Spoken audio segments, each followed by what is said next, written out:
High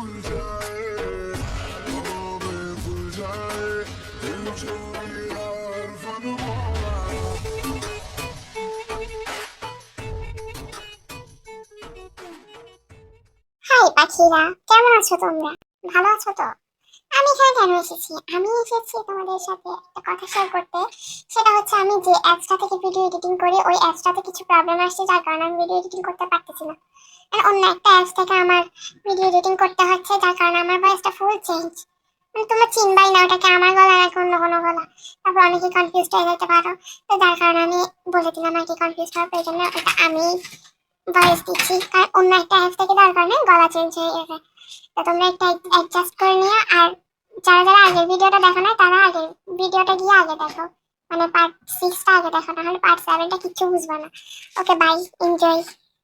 Jungkook, অনেক তো late হয়ে গেল, কখন বের হবে? আমার আর একটু টাইম লাগবে সুগা, তুই চলে যা। মিস্টার চেয়ারের ফাইলগুলো চেক করছিলাম, আর একটু সময় লাগবে আমার, তুই না হয় চলে যা বাসায়। আচ্ছা দে, আমিও একসাথে বসে চেক করে দিই, তাহলে তাড়াতাড়ি হবে। না না সুগা, করতে হবে না, তুই বাসায় চলে যা, আমি করে নিব। এমনিতেও সকাল থেকে অনেক কাজ করেছিস, টায়ার্ড হয়ে আছিস তুই, তুই যা, আমি করে নিব। না জাঙ্কুক, এমনিতে অনেক রাত হয়ে গেছে, তোকে আমি একা রেখে যেতে পারবো না। যতই লেট হোক, কাজ শেষ করে একসাথে বাসায় যাবো। Okay. Hello sir. Hello. Jin Jungkook আর সুগা এখনো যায়নি, তাহলে কাজটা করবো কিভাবে? ড্যাম ইট, কি বলছো তুমি এসব? ওরা যদি না যায় তাহলে কাজটা হবে কিভাবে? কি করবো বলুন, এখানে কিন্তু বেশিক্ষণ দাঁড়ানো যাবে না, নাহলে ধরা পড়ার সম্ভাবনা আছে।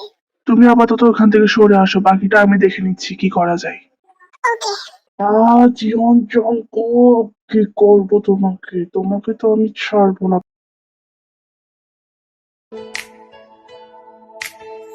জিনু, জিনু, কোথায় তুমি? আমি রান্নাঘরে। এই কি করছেন আপনি এগুলো? বাসায় বৌমা মেয়ে আছে, একটু করে ছেলে দুটো আসবে। বুড়ো বয়সে কি করছেন এগুলো আপনি? বড় হয়েছি তো কি হয়েছে, আমার কিন্তু যৌবন এখনো কমেনি, বুঝতে পেরেছো? ওরে আমার যৌবনে ভরা বুড়ো জামাইটাকে, এদিকে সরুন এখান থেকে। কাজ করতে দিন আমাকে, আমার অনেক কাজ, সরুন দেখি সরুন। কাজ পরে করো তো, আগে আমার সামনে এসে দাঁড়াও। সকাল থেকে অনেক কাজ করেছি, পুরো টায়ার্ড হয়ে আছি আমি। দেখি একটা চুমু দাও তো, তোমার চুমুতে একটু চার্জ করে নিজেকে। না মশাই, এখন কোনো চুমু টুমু দেওয়া হবে না, বাসায় বাচ্চারা আছে, কখন না জানি চলে আসে। আহা, কেউ আসবে না, এটা তো কিচেন রুম, তুমি ছাড়া তো এখানে আর কেউই আসে না। না দাও এখন। ভাই না নিলে তুমি থামবে না, না দেখি এসো এদিকে। লা লা লা লা লা লা লা লা। আহ, কি হচ্ছে এখানে? ইস, এটা আমি কি দেখলাম?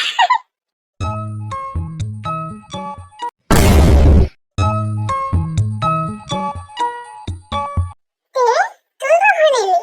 সরি সরি সরি, আসলে আমি এসেছিলাম জল খেতে, আমি তোমাদেরকে ডিস্টার্ব করতে চাইনি। তোমরা কন্টিনিউ করো, আমি যাই গিয়ে। তোমরা কন্টিনিউ করতে পারো, আমি কাউকে কিছু বলবো না।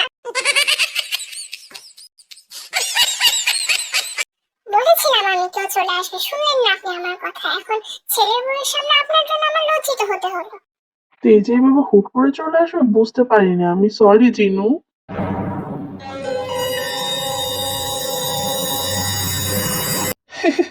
তুমি আমার জন্য খাবার বানাও কেমন, আমি ফ্রেশ হয়ে আসি, বাই।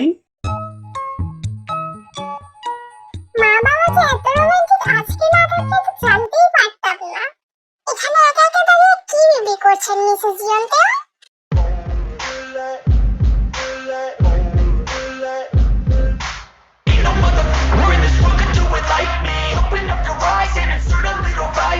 আমি কি করছি সেটা জেনে আপনি কি করবেন? হ্যাঁ, আমার কাজ আমি করছি, আপনার তো নাম বলানোর প্রয়োজন নেই, বুঝেছেন? সরুন। যা বাবা, আমি তো ভালোভাবে বললাম, মুখে রেগে যাওয়ার কি আছে? আমি কি করছি জানতে এসেছি।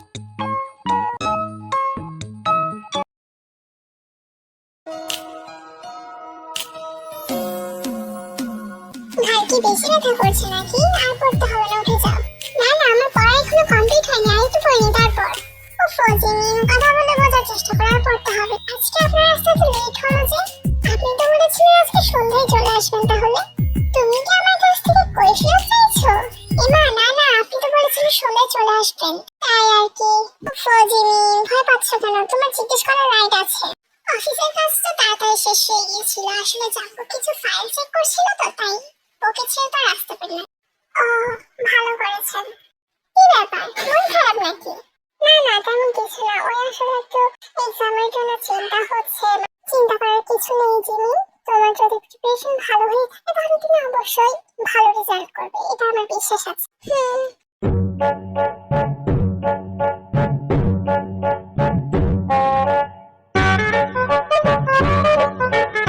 আমি জোয়ান একটা মায়া, বুড়া জামাই কাছে আমায় বাবাই দিছে বিয়া, ওরে জবান জানা আমি তাই না রে মরে তো কাইয়া।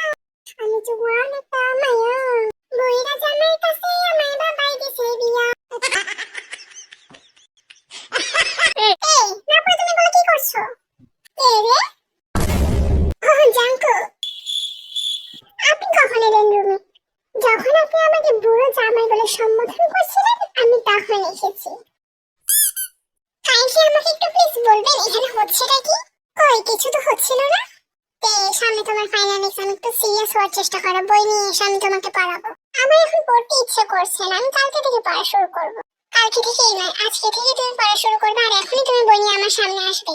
আমি বলেছিলাম কালকে থেকে পড়বো। আমি এক কথা বারবার বলতে পছন্দ করি না, যা বলেছি তা করো, আমার রাগ তুলিও না তুমি। কি হলো বাবা, এভাবে বলার কি আছে, যাচ্ছি তো। এরপর তো জাঙ্কুকের সামনে গিয়ে পড়তে বসে।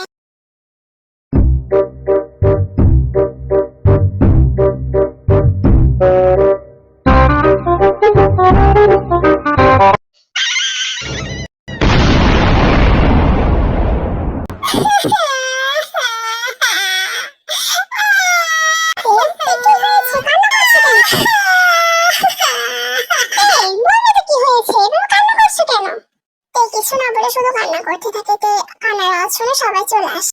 কান্না করছিস কেন, কি হয়েছে মা? এদিকে আয়। জাঙ্কু, কি করছিস তুই এর সাথে? হ্যাঁ, মেয়েটা কান্না করছে কেন?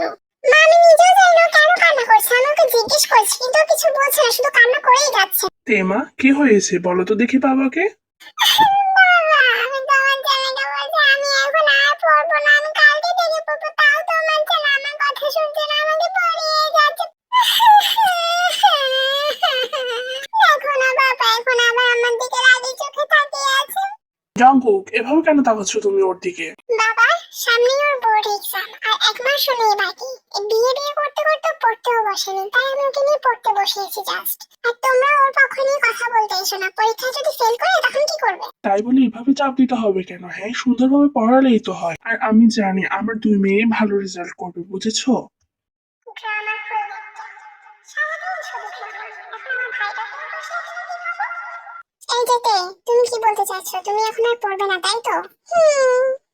ওকে ফাইন, ছাড় দিলাম আজকের জন্য, বাট কালকে থেকে কিন্তু ছাড় পাবে না, কালকে থেকে পড়তেই হবে। কালকে থেকে যদি বাবা মা কেউ এসে কিছু বলে তাও শুনবো না আমি। বাবা চলো তো, খিদে পেয়েছে, খেতে বসবো। এরপর সবাই খেতে চলে যায়।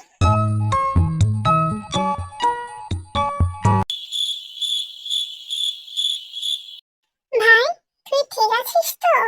মানে তুই এত পরিমাণ ড্রামাকে লিটারালি হাতে নাতে ধরে দিয়ে ঘুরালো। হাস ভাই হাস, সমস্যা নেই, দেখবো তোর সময় তুই কি করিস।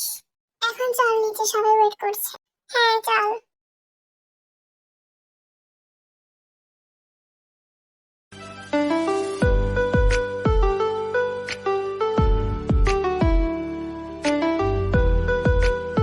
হাই মেকার, কি খবর তোমার? খবর আর কি হবে লিসা, দেখছিস না কত হাসি খুশি। তুই ঠিক আছিস তো? কালকে আসিসনি কেন তোরা? হ্যাঁ কালকে তোরা আসিসনি যে ওই টাকলা বেটা তোদের কথা বলছিল।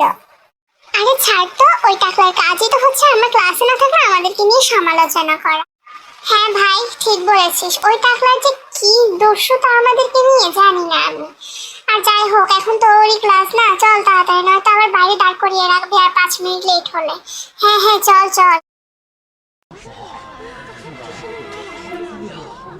Good morning student. Good morning sir. কি ব্যাপার, আজকে তোমাদের গলা দিয়ে সুর বের হচ্ছে? ওহো, আজকে তো দেখি বিচ্ছু বাহিনী সবগুলোই এসেছে। জিমি, কি ব্যাপার মা, দুদিন ধরে আসোনি কেন? না স্যার, এবার আমার সত্যি সত্যি আপনার জন্য চিন্তা হচ্ছে স্যার, আপনার এবার একটা ডাক্তার দেখানোই উচিত। কেন? ইউজিন ঠিক হয়েছে স্যার, সত্যি একটা ডাক্তার দেখানো প্রয়োজন। আপনার স্মরণশক্তি দিন দিন কমে যাচ্ছে। কালকেই তো বললাম আপনাকে, আমরা সবাই মিলে দাদা দাদি ইউনিভার্সিটিতে গিয়েছিলাম। আমার দাদা দাদি ইউনিভার্সিটি হয়েছে আর আমি জানি না। মাতে, কথাটা সত্যি তো? এটা কত বড় মিথ্যাবাদী! আমার মেয়ে তো দাদা দাদি ইউনিভার্সিটি করিয়ে দিল। কি হলো তে, বলো কথাটা সত্যি তো? হ্যাঁ স্যার, একদম 100% সত্যি কথা স্যার। পরশু তোরা আমাদের বাসাতেই ছিল, আমার সাথে আমার দাদা দাদির ইউনিভার্সিটি হয়েছিল তাই। আচ্ছা মানলাম, ঠিক আছে, পরশু না হয় তোমার দাদা দাদির ইউনিভার্সিটি ছিল তাই, কিন্তু কালকে কালকে কেন তোমরা দুজন আসোনি? দিল রে দিল, সব শেষ করে দিল। শালার বুড়ো, পড়াতে এসেছিস পড়া না, এত প্রশ্ন করছিস কেন? কি উত্তর দিব আমি এখন? জেনি, আমার মনে হচ্ছে আর কোনো অজুহাতে কাজে দিবে না রে, ফেসে যাবে মনে হয়। আরে কিছু হবে না, তেরা ম্যানেজ করে নেবে, আমরা চুপচাপ দেখতে থাকি শুধু। শেষ রে, তেকে মনে হয় আর বাঁচানো গেল না। বি পজিটিভ নিউজন। কি হলো তে, বলো কেন আসলে? ওই ওই আসলে স্যার, আসলে আমার পেট খারাপ হয়ে গিয়েছিল তাই। হ্যাঁ স্যার, হ্যাঁ একদম ঠিক কথা, ওর আসলে অনেক পেট খারাপ হয়ে গিয়েছিল স্যার, অনেক উল্টোপাল্টা খেয়ে নিয়েছিল তো তাই। তার মধ্যে আর ওদের বাসায় কেউ ছিল না ওকে দেখাশোনা করার মতো, তো আমাদের বাসায় ছিল কালকে স্যার, তার জন্য আসেনি আর কি। ও আচ্ছা, হ্যাঁ স্যার। যাই হোক, এত কথা শুনে আমাদের লাভ নেই। ক্লাস, বই বের করো, আমি বোর্ডে কিছু লিখে দিচ্ছি কোয়েশ্চেন, ওগুলো সব তোমরা তোমাদের নোটবুকে তুলো। জানার নাকি ইচ্ছে নেই? জানার ইচ্ছে না থাকলে তো এতগুলো প্রশ্ন করেছিস কেন শালার বুড়ো? ক্লাস শেষ করে তারা ক্যান্টিনের থেকে হাঁটা শুরু করে। আপনাদের যদি এখন সময় হয়ে থাকে তাহলে কি আমাকে বলবেন আমার মৃত দাদা দাদির ইউনিভার্সিটির কথা কার মাথায় এসেছে? আহাতে, ঘটনা তো ঘটে গিয়েছে, এখন আর জানিস করবি, চল এখন ক্যান্টিনে। কেন ইউনজুন, ছাড় দেবে কেন? কথাটা তো তুই বলেছিস। হ্যাঁ ভাগ্যিস এরাও সামাল দিয়েছে, না হলে এতক্ষণে সব শেষ হতো। তার মানে কথাটা ইউনজুনের মুখ থেকে বেরিয়েছে তাই তো? হুম হুম। দেখ, আমরা তো বন্ধু না, আর বন্ধুরা তো বন্ধুদের জন্য কত কিছুই করে। আমি না হয় একটু মিথ্যে কথাই বললাম, আমার দিকে এভাবে ডাকি চোখে তাকাস না তে, আমার ভয় করে। শালা, এগুলো বন্ধুরা করে তাই না? এগুলো বন্ধুরা করে। সরি সরি প্লিজ, সরি ছেড়ে দে, আর করবো না, সরি প্লিজ। আমি কানে ধরলাম বোন, আর কোনোদিন বানিয়ে বানিয়ে এত বড় মিথ্যে কথা বলবো না। মনে থাকে যেন, যে কেলানি খাইছি রে বই, 10 বছরে বলবো না। ওকে চল এবার তাহলে ক্যান্টিনে যাই। না, কি হয়েছে? এতগুলো মার খাওয়ার পর তোরা কি ভেবেছিস আমি নির্লজ্জের মতোই ক্যান্টিনে যাব? আমি ক্যান্টিনে যাব না, আমাকে রেস্টুরেন্টে খাওয়াতে হবে। না ভাই, তুই আসলে সেরা। মার খাওয়ার পর কিভাবে ডিমান্ড ফিল আপ করতে হয় সেটা তোর কাছ থেকে শেখা উচিত। হোয়াটএভার, তুই নিয়ে যাবি কিনা সেটা বল। ওকে ফাইন, এমনিতেও তোকে অনেক মেরেছি তো, তোর উপর একটু দয়া হচ্ছে, চল তাহলে যাই। হ্যাঁ, এই সুযোগে আমরা সবাই মিলে তেল দিয়ে ট্রিটটা উসুল করে নিব। আচ্ছা চল যাই, এমনিতেও আজকে তাড়াতাড়ি কলেজ ছুটি হয়ে গেছে, কোথাও যেতে ইচ্ছে করছিল, রেস্টুরেন্টে না হয়ে যায়।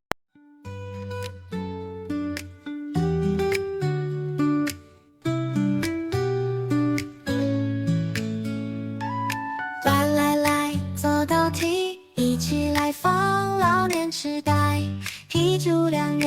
তাদের খাওয়া দাওয়ার মাঝে তে নোটিস করে তাদের সামনে টেবিলে সুগা কোনো একটা মেয়ের সাথে বসে আছে। ওই জিমিন, দেখ তো ওটা সুগা ভাই না? কোথায় তে? আরে ওই তো সামনেই তো বসে আছে, সামনের টেবিলটা।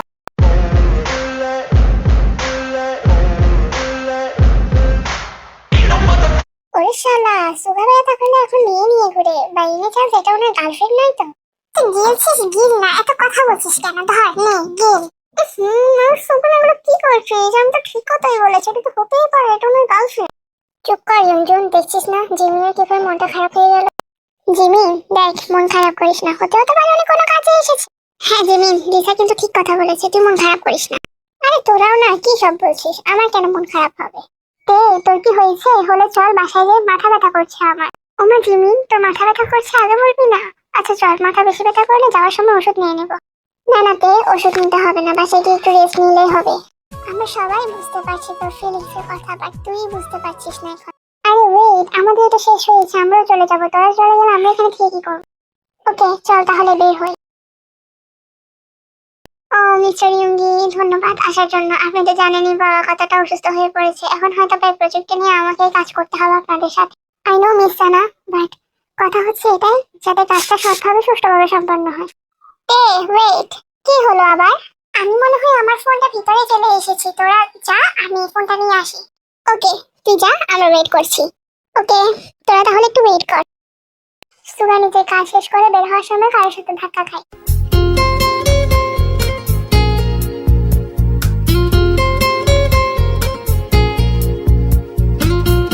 তুমি এখানে কি করছো জিমি? এমনিতেই ভাইয়া, ফ্রেন্ডের সাথে এসেছিলাম, ফোন রেখে গিয়েছি তো টাকা নিতে এসেছি। দেখি সরুন, আমি ফোনটা নিই। এরপর জিমিন ফোন নিয়ে সুগাকে ইগনোর করে চলে যেতে নিলেই, দাঁড়াও জিমি, ইগনোর করছো কেন? সরি, আমি আপনাকে ইগনোর করতে চাই না, আসলে আমার ভালো লাগছিল না, তাই চলে যাচ্ছি। ওই জিমিন, হয়েছে তোর? হলে চল, এত লেট হচ্ছে কেন? হ্যাঁ তে, হয়েছে, চল। ও তে, তুমি এসেছো? হ্যাঁ ভাইয়া, আমি জিমিন, আমরা সবাই একসাথে এসেছি। আমি বাইরে ওয়েট করছিলাম ওর জন্য। তে, তোর যদি কথা হয়ে থাকে তাহলে চল, বাইরে ওরা ওয়েট করছে হয়তো। তুই যা জিমিন, আমি আসছি। ওকে, আমি বাইরে যাচ্ছি, তুই জলদি আয়।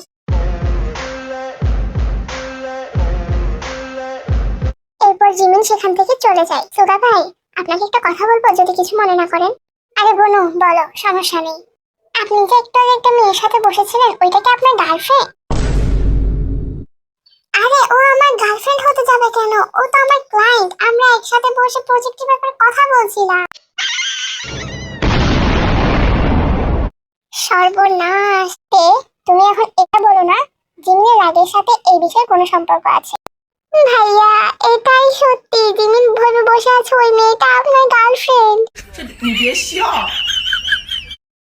উফ, এই মেয়েটাও না। আচ্ছা বোনো, থাক, বাদ দাও, আমি রাত্রে বাসায় গিয়ে ওর সাথে কথা বলে নেব। অনেক ভালোবাসেন, তাই না? অসম্ভব, নিজের থেকেও বেশি। আচ্ছা চলো, তোমাদের বাসায় ড্রপ করে দিয়ে আসি। এরপর সুগা জিমিনের থেকে বাসায় ড্রপ করে দিতে আসে, বাট জিমিন পুরো রাস্তায় সুগার সাথে কোনো কথা বলে না, চুপচাপ বসে থাকে।